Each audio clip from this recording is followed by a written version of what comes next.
ভারতীয় সিনেমাতে ওনার অবদানের জন্য তিনি বহু পুরস্কার পেয়েছেন। আজকের দিনে 9 ডিসেম্বর 1945 সালে পাটনায় জন্মগ্রহণ করেন একজন বিখ্যাত ভারতীয় চলচ্চিত্র অভিনেতা এবং বর্তমানে একজন সক্রিয় রাজনীতিবিদ, যিনি ওনার অভিনয়ের ধরন এবং শক্তিশালী ডায়লগ ডেলিভারির জন্য পরিচিত।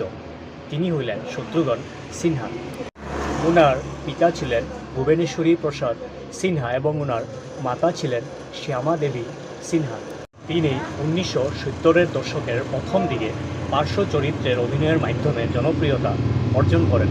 1976 সালের চলচ্চিত্র কালীচরণের মাধ্যমে তারকা খ্যাতি লাভ করেন। ওনার অভিনীত অন্যান্য সফল চলচ্চিত্রের মধ্যে রয়েছে দোস্তানা, ক্রান্তি, নসিব ইত্যাদি। রাজনীতিতে ওনার দীর্ঘ এবং বর্ণময় কর্মজীবন রয়েছে। 2 বার লোকসভা এবং 2 বার রাজ্যসভার সদস্য নির্বাচিত হয়েছেন।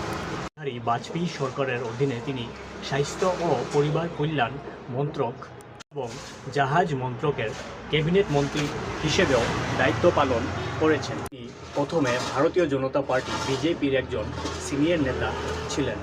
2019 সালের লোকসভা নির্বাচনের আগে তিনি ভারতীয় জাতীয় কংগ্রেসে যোগ দেন। এরপর 2022 সালের মার্চ মাসে তিনি সর্বভারতীয় তৃণমূল কংগ্রেসে যোগ দেন এবং আসানসোল লোকসভা উপনির্বাচনে জয়লাভ করেন।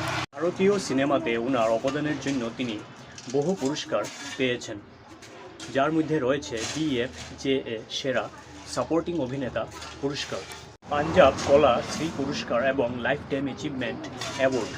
2016 সালে ওনার জীবনী গ্রন্থ এনিথিং বাট খামোশ প্রকাশিত হয়।